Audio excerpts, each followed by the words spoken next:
Bonjour et bienvenue à l'émission Chrétien comme Christ.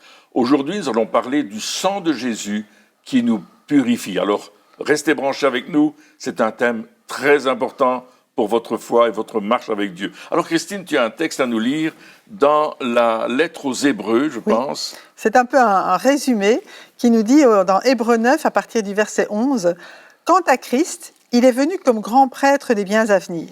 Il a traversé le tabernacle plus grand et plus parfait qui n'est pas construit par la main de l'homme, c'est-à-dire qui n'appartient pas à cette création. Et il est entré une fois pour toutes dans le lieu très saint, non pas avec le sang des boucs et de jeunes taureaux, mais avec son propre sang. Il nous a ainsi obtenu un rachat éternel. En effet, le sang des boucs et des taureaux, ainsi que la cendre d'une vache dont on asperge ceux qui sont souillés, les rendent saints en leur procurant une pureté rituelle. Si tel est le cas, le sang de Christ, qui s'est offert lui-même à Dieu par l'Esprit éternel comme une victime sans défaut, purifiera d'autant plus votre conscience des œuvres mortes, afin que vous serviez le Dieu vivant. » Alors voilà ce qu'il nous dit. Bien sûr, il fait référence à l'Ancien Testament, à l'Ancienne Alliance, où on devait sacrifier des animaux et asperger l'autel. Et il dit que Jésus, il est venu avec son propre sang, non pas dans un sanctuaire fait de main d'homme, mais directement dans le sanctuaire qui est aux cieux. Oui, donc lorsque ce passage fait référence au sacrifice de Jésus sur la croix, oui. Et évidemment, lorsque Jésus est mort sur la croix, il n'est pas rentré dans un sanctuaire avec son sang, etc., physique. C'est ça que tu es en train de dire. Oui, il n'est pas rentré sur la terre, ouais, mais spirituellement, au ciel, c'était plus que quelqu'un qui va mourir sur une croix. Il s'est présenté avec son sang, et ça fait référence, c'est ça, à la loi qui était déjà dans l'Ancien Testament, qui était déjà applicable pour que le peuple juif puisse comprendre la signification de ce que Jésus a fait. Mais d'où ça vient tout ça? D'où est-ce que ça vient, toute cette signification? Mais Dieu avait l'habitude de faire des alliances avec l'homme. Il y a plusieurs alliances, l'alliance avec Adam, l'alliance avec Noé, l'alliance avec Abraham, etc. Et on voit qu'à un certain moment, lorsque le peuple est sorti d'Égypte et qu'ils se sont trouvés dans le désert, eh bien, Dieu a commencé à donner la loi. Et dans cette loi, il y avait tous des principes au niveau de l'alliance. Comment il fallait célébrer cette alliance, et notamment, un signe de l'alliance, c'était les animaux qu'on allait offrir en sacrifice pour couvrir les péchés du peuple, couvrir les péchés de chaque personne. Parce que Dieu est un Dieu saint. Parce que Dieu est un Dieu saint. Donc Dieu, qui est un Dieu saint, a fait une alliance avec un peuple qui n'était pas parfait, et donc qui avait des défauts. Et donc, pour que les deux parties puissent s'entendre, pour qu'il puisse y avoir une connexion, une communion entre eux, il fallait qu'ils soient quelque part au même niveau. Et donc, Dieu, il est parfait, donc lui, pas de problème, il respecte, mais le peuple, pour pouvoir atteindre ce niveau-là, devait faire des sacrifices pour se sanctifier, parce qu'il prenait Dieu au sérieux quelque part. C'était pas juste de dire, ok, on a un Dieu que l'on sert, mais finalement on fait ce qu'on veut, et puis lui, il est là-bas, et c'est une référence, mais c'est rien d'autre. Non, c'était vraiment, on sert Dieu et on veut lui obéir, mais on fait des choses qui ne sont pas toujours justes, mais heureusement, Dieu avait prévu des sacrifices, un moyen, voilà, pour qu'il y ait une couverture, parce que ce n'était pas un pardon total, c'est-à-dire que les péchés n'étaient pas effacés, on en a déjà discuté, mais ils étaient couverts par le sang des animaux. On prenait des animaux qui étaient le plus purs possible, mais Jésus, lui, lorsqu'il est venu pour remplacer, pour accomplir parfaitement, pour accomplir parfaitement ce rituel, afin que le péché ne soit pas juste effacé, mais qu'il soit totalement effacé, qu'il n'ait plus aucun effet. Exactement. Et en fait, on pourrait même prendre les choses à l'envers, parce que le sacrifice de Jésus était déjà prévu bien avant, était déjà préparé, et c'est Dieu qui a préparé le peuple au sacrifice de Jésus à travers les sacrifices d'animaux. Mais il dit aussi dans Hébreux chapitre 9 au verset 22, il dit « Or, d'après la loi, presque tout est purifié avec du sang, et s'il n'y a pas de sang versé, il n'y a pas de pardon. » Donc c'est pour cela que dans chaque alliance, il y avait chaque fois des sacrifices. Et ce qu'on retrouve notamment dans le Lévitique au chapitre 16, verset 14, le grand prêtre donc, devait prendre du sang, il prendra du sang du taureau et fera l'aspersion avec son doigt sur le devant du propitiatoire, on va expliquer tout ça, du côté est. Il fera avec son doigt 7 fois l'aspersion du sang devant le propitiatoire. Donc le souverain sacrificateur, une fois par année, entrait dans ce qu'on appelle le Saint des Saints, donc c'est la partie du temple qui... Et il faut dire qu'il s'était préparé avant. Qui s'était préparé, purifié, voilà. Les vêtements devaient être très spéciaux, des vêtements de lin, etc. Donc il y avait vraiment ce protocole, je veux dire, de sanctification, de purification qui était très sérieux, parce que, comme tu le disais, Dieu est un Dieu saint. Et il s'approchait, donc lui avait le droit et le devoir, une seule fois par année, une seule personne, d'entrer dans la présence de Dieu, c'est-à-dire derrière le rideau où il y avait l'arche de l'Alliance. Et sur l'arche de l'Alliance, il y avait un couvercle, et c'est ça qu'on appelle le propitiatoire. C'est le lieu où Dieu se révélait et où Dieu était propice, hein, d'où le mot propitiatoire. Et c'est là que le souverain sacrificateur faisait l'aspersion du sang du taureau pour lui-même et sa famille d'abord, et puis du bouc pour tout le peuple. Et c'est ainsi que, je veux dire, le péché du peuple était couvert pour une année. Mais ça devait être refait chaque année.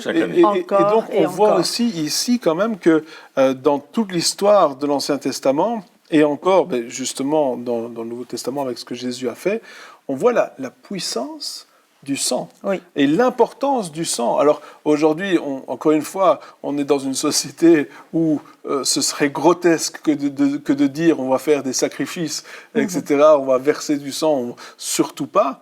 Mais le fait est que il était établi que le sang a une puissance, que le sang a une importance, et comme il est dit dans Hébreu, pas de sang versé, pas de pardon. Donc, quelque part, il fallait qu'il y ait un sang versé. Alors, je sais que, voilà, pour nous, Européens, ou en tout cas, on a cette mentalité, occidentaux, on a dit, wow, c'est un peu bizarre tout ça, mais pourtant, bien qu'aujourd'hui, bien sûr, on ne parle pas de physique, hein, plus maintenant en tout cas, merci Seigneur, mais il y a quand même cette importance, le fait de dire, ok, je vais réfléchir à l'importance du sang quand même, et des effets. Et puis, il y a plusieurs effets, hein. Je pense qu'il y a aussi les 7 effets du sang, ou peut-être tu peux en parler. Alors, donc, comme Christine le disait dans Lévitique, qu'elle a lu dans Lévitique, le souverain sacrificateur, 7 fois, il aspergeait le couvercle, le propitiatoire, et Jésus-Christ, lorsqu'il va mourir, va verser 7 fois son sang, à 7 endroits différents. Le premier endroit, c'est à Gethsémani. Lorsqu'il est en train de prier, il intercède. Il est devant le défi qui est là. Il y a de l'angoisse en lui. C'est quand il dit « enlève cette coupe ». C'est ça. Toutefois, non pas ma volonté, mais ta volonté. Donc là, il est dans un combat, dans le choix qu'il est en train de faire. Il sait qu'il arrive au bout de sa mission, mais c'est le moment le plus difficile, parce qu'il sait qu'il va souffrir. Et là, sa sueur est devenue comme des grumeaux de sang, et ça coulait sur le sol. Il s'est passé quelque chose, et là, Jésus est en train de racheter la volonté. Parce qu'il dit non pas ma volonté, mais ta volonté. Et on sait que dans le Jardin d'Éden, Adam, il a choisi de faire sa volonté. Il a fait son choix, il a choisi de désobéir à ce que Dieu lui avait dit. Il a fait le rebelle. Il a dit non, moi, je fais comme je veux, je vais plutôt écouter la voix du diable. Hein? Et il a désobéi à Dieu. Et à cause de cela, le péché est entré dans le monde par un seul homme, et il a atteint tous les hommes. Waouh, ça c'est. Mais Jésus est en train de changer la donne. Le deuxième endroit où Jésus va faire couler son sang, c'est lorsqu'il va rentrer dans le prétoire, et on va le frapper, lui donner des coups, lui arracher la barbe, on va frapper au visage Jésus-Christ, on va le frapper. C'est Ésaïe qui en parle au chapitre 50 et au verset 6. « J'ai présenté mon dos à ceux qui me frappaient, mes joues à ceux qui m'arrachaient la barbe. Je n'ai pas caché mon visage aux insultes et aux crachats. Et encore dans Marc 14, il dit, quelques-uns se mirent à cracher sur lui, à lui mettre un voile sur le visage, à le frapper de coups de poing, en lui disant, devine, même les serviteurs le frappaient en lui donnant des gifles. Il y avait là toute une insulte qu'on faisait à l'homme. Et quand Satan a pris la domination sur l'homme, il lui a tout volé. Il lui a tout arraché. Et on voit que Jésus est en train à travers son sang, de racheter cette dimension-là. L'autre endroit, c'est lorsqu'on va mettre la couronne d'épines sur Jésus. C'était des épines de Judée qui faisaient peut-être 5 à 10 cm de long. C'est dur comme de l'acier. Et on lui a enfoncé dans la tête. Et on s'est moqué de lui, bien sûr. C'était pas juste une décoration. La Ce n'est pas simplement... C'était pas... Non, des fois, on voit... C'était plus sa sueur, là. C'était des trous dans le visage et le sang coulait. Et l'épine représente la malédiction. Parce qu'à cause du péché, la malédiction a atteint toute la planète, et a atteint la nature, a atteint les animaux, les maladies sont venues, etc. Et la chose suivante, c'est lorsqu'on l'a fouetté dans le dos. On lui a arraché le dos, le fouet, n'est-ce pas, c'était 40 coups moins 1. Et au bout de ce fouet, il y avait des morceaux d'osselets, des morceaux de verre, et on lui a arraché le dos. Les muscles étaient pendouillants, le sang coulait. Sur le sol aussi, il y avait du sang partout. C'était pas quelques éraflures sur le dos. C'était vraiment affreux. Mais Ésaïe nous dit que par les meurtrissures de Jésus, nous sommes guéris. Ouais. Et là, c'était pour la guérison de nos corps, mais aussi de nos âmes, mais aussi de notre vie qui était prise par le diable.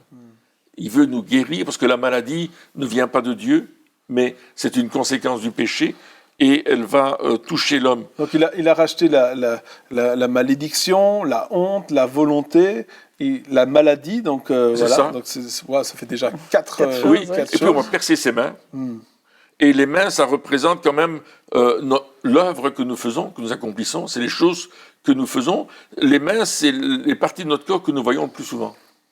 Bon, on a nos mains constamment devant nous, qu'on tape au clavier de l'ordinateur, qu'on fasse la vaisselle, qu'on joue de la guitare. C'est nos mains qui vont servir. C'est important, nos mains. C'est aussi nos mains qui vont bénir.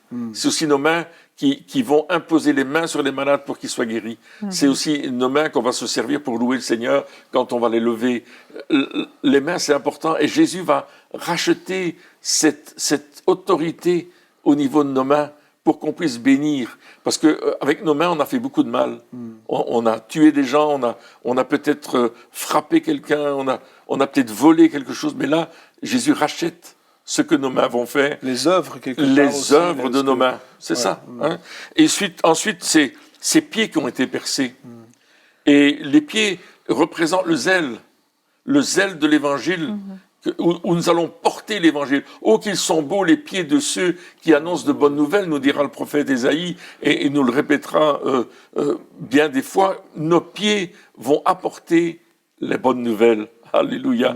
Nos pieds, c'est aussi ce qui va marcher sur la puissance de l'ennemi. Je vous ai donné le pouvoir de marcher sur les serpents, les scorpions et sur toute la puissance de l'ennemi, et rien ne pourra vous nuire. C'est avec nos pieds que nous allons écraser les choses de l'ennemi.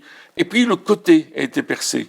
Lorsque Jésus était sur la croix, le centenier est venu parce qu'il fallait vérifier qu'il était réellement mort. Ouais. Et il a pris sa lance. Ses lances étaient très aiguisées et il l'a passée entre les côtes pour aller atteindre le cœur. Il savait ce qu'il faisait. Il est allé atteindre le cœur, il a percé le cœur.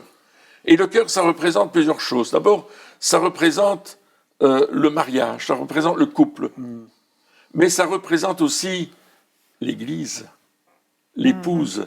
Souvenez-vous que Dieu a fait dormir Adam et qu'il lui a retiré une côte pour lui donner une femme. Et ce qui est extraordinaire, c'est que c'est pas Dieu qui a appelé la femme femme, c'est Adam qui lui a donné le nom de Ève. Et on voit que lorsque le cœur de Christ est percé, il y a le sang et de l'eau qui coulent. Et ça nous montre la naissance quelque part de l'Église, de son épouse en fait, qui est là. Donc il y a toute une présentation de Dieu qui nous montre que son plan va s'accomplir parfaitement à la croix. Le sang de Jésus, ce n'est pas un accident. C'est quelque chose d'important. Et la Bible nous dit qu'il va rentrer dans ce lieu très saint, dans ce sanctuaire qui n'a pas été fait de main d'homme. Il va rentrer avec son propre sang. Et pourquoi ça se passe comme ça? Bien parce que l'homme a toujours brisé l'alliance que Dieu faisait avec lui. Ouais.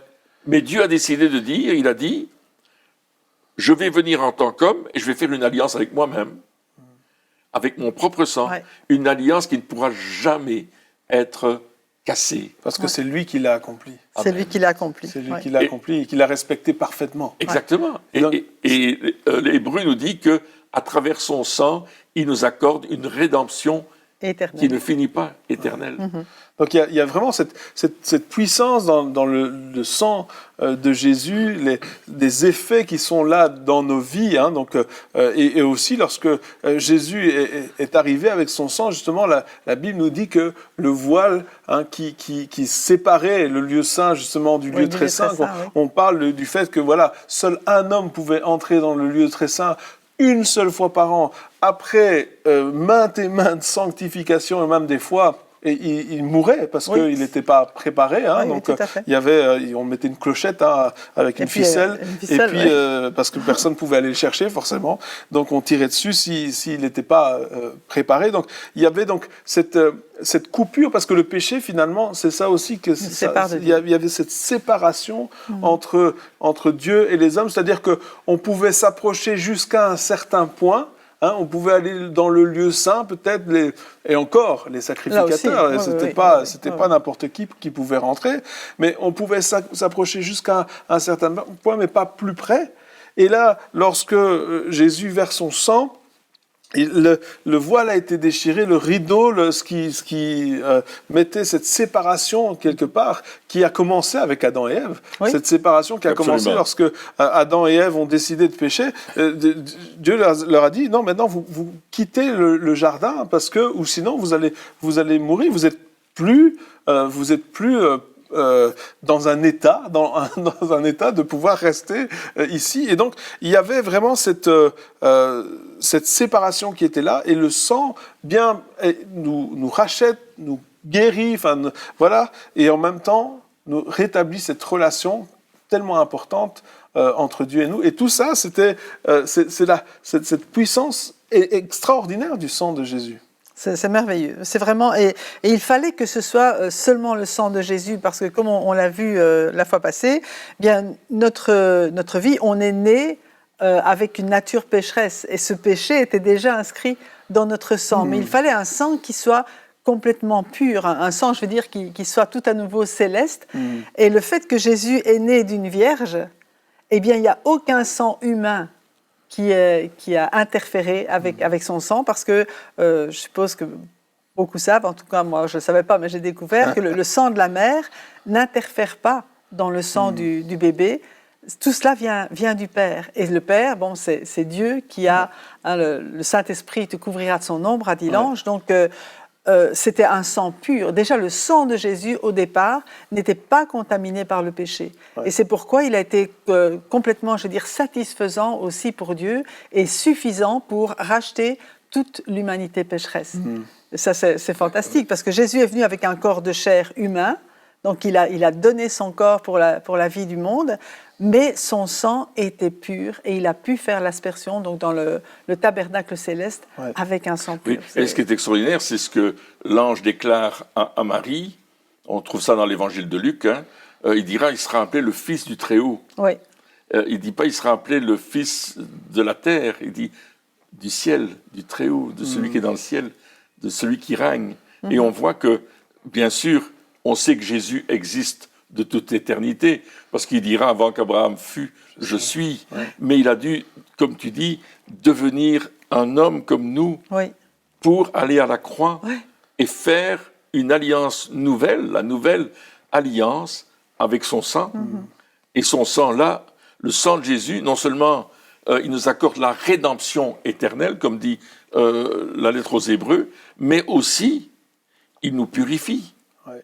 Il nous sanctifie, il nous justifie, il nous réconcilie c'est extraordinaire. Il n'y a pas de limite au sang de Jésus. C'est vrai. C'est extraordinaire. Oui, il y a une œuvre qui est faite en nous quelque part et qui aussi nous permet de nous approcher de Dieu.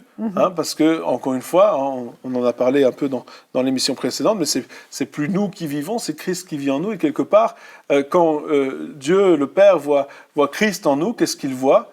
Il voit celui qui est parfait, celui qui peut venir. Et donc, on ne vient plus, encore une fois, par nos propres œuvres, c'est-à-dire par nos propres sacrifices, parce qu'on pourrait aussi continuer à offrir des sacrifices, on pourrait continuer à faire ces choses-là en se disant « Ah ben oui, ben finalement, je vais pouvoir comme ça m'approcher de Dieu par mes propres œuvres, par ma propre justification, en faisant voilà, les bonnes choses. » On connaît cette mentalité de bonnes œuvres. Si on dit à quelqu'un « Oui, mais pourquoi est-ce que tu irais au ciel ?»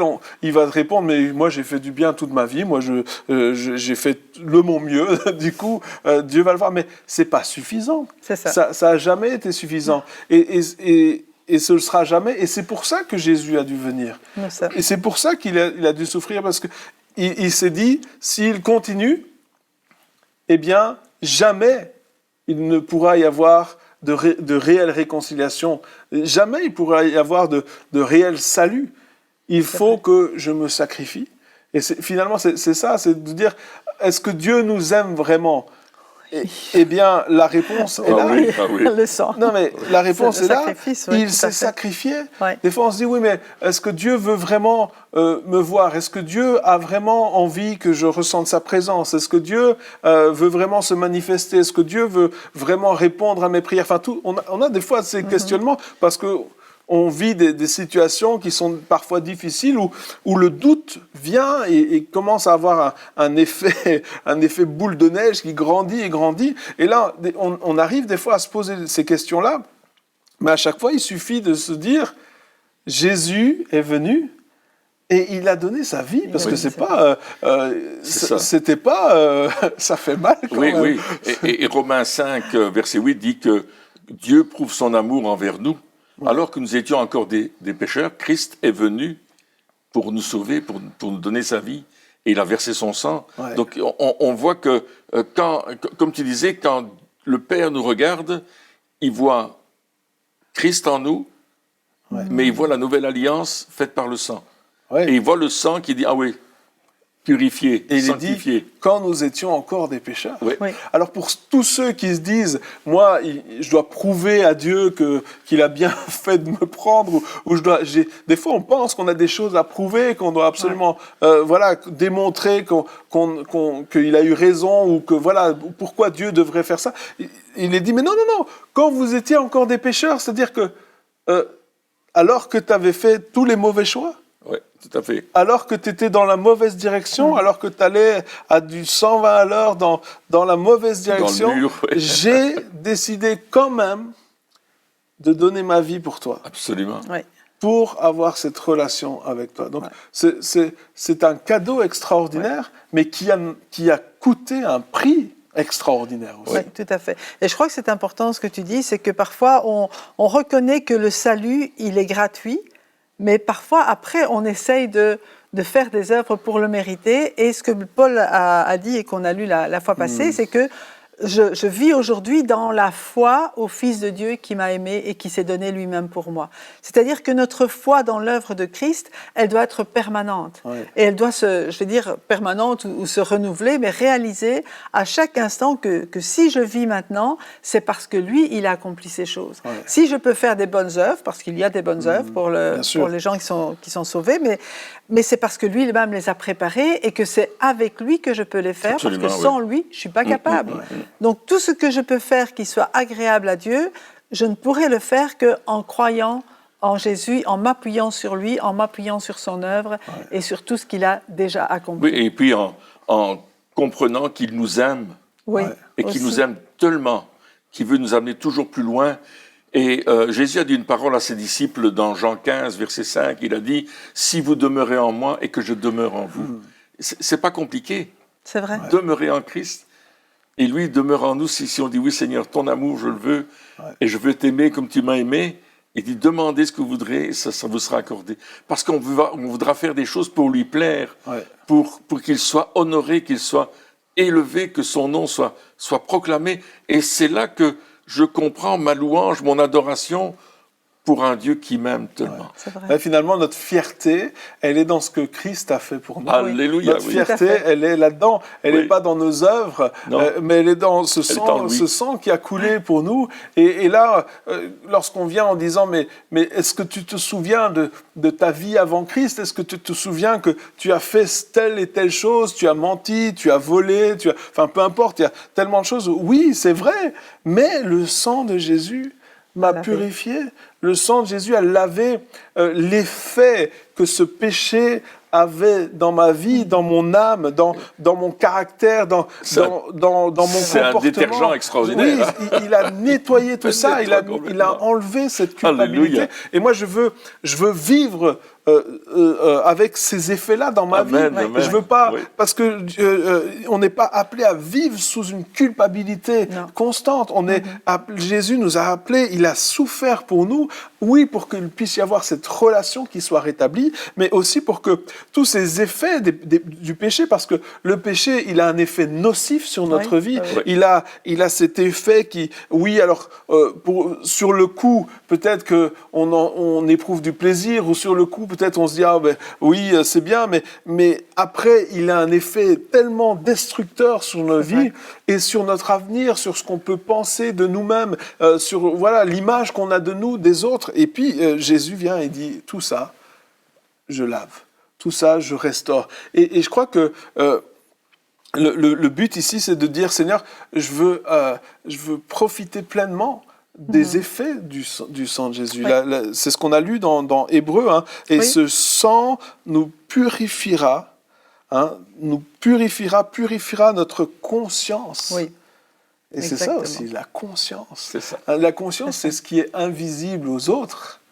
On peut faire belle figure devant tout le monde, et puis lorsqu'on retourne chez nous, on a une mauvaise conscience. Il y a des gens qui n'arrivent pas à dormir à cause de ces choses-là. Des angoisses, et des angoisses qui sont là. Tombent en dépression. Mais ce sang, il a été versé aussi pour ça. Amen. Et d'où aussi, juste vite fait, mais cette Sainte Seine, lorsqu'on se rappelle, lorsqu'on prend cette Sainte Seine, toute cette réalité est là aussi. Toute la valeur du sang. Toute la valeur du sang de Jésus. Et dire, Seigneur, merci pour ce que tu as fait.